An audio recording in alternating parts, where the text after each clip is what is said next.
Hi guys, welcome to பிருந்தாவல். இன்றைக்கி morning எங்கள் வீட்டில் என்ன பிரேக்ஃபாஸ்ட், அது போக தக்ஷித்க்கு ஸ்கூலுக்கு என்ன ஸ்நாக்ஸ் பாக்ஸ் கொடுத்து விட்டேங்கிறதையும் வாங்க வீடியோவில் போய் பார்க்கலாம். மார்னிங் எம்டி ஸ்டொமக்கில் ஆப்பிள், பீட்ரூட், கேரட், டேட்ஸ் எல்லாம் வச்சு இந்தளவு குவான்டிட்டி எடுத்து ஏபிசிடி ஜூஸ் வந்து ரெடி பண்ணி குடிச்சாச்சு. மார்னிங் பிரேக்ஃபாஸ்ட்டுக்கு சூப்பராக குதிரைவாளி அரிசி வச்சு வெண்பொங்கல் தான். அவ்வளோ ஹெல்த்தியாகவும் ரொம்ப டேஸ்ட்டாகவும் இருக்கும். இது கூட வந்து பார்த்திங்கன்னா கொஞ்சமாக தேங்காய் சட்னி மட்டும் வச்சு இன்றைய பிரேக்ஃபாஸ்ட் வந்து கம்ப்ளீட் பண்ணியாச்சு. இதுவே ரொம்ப சூப்பராக இருந்துச்சு.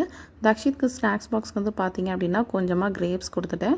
கிரேப்ஸ் கூடவே வந்து பார்த்திங்கன்னா அவனுக்கு கேரட்லாம் ரொம்ப பிடிக்கும். ஸோ கேரட் வந்து ஃபிங்கர் சைஸில் கட் பண்ணி கொடுத்து கூடவே 2 டேட்ஸையும் வச்சு இன்றைக்கி அவனோட ஸ்நாக்ஸ் பாக்ஸை க்ளோஸ் பண்ணியாச்சு. இதுதான் இன்றைக்கி எங்களோட breakfast and snacks box recipe. Bye.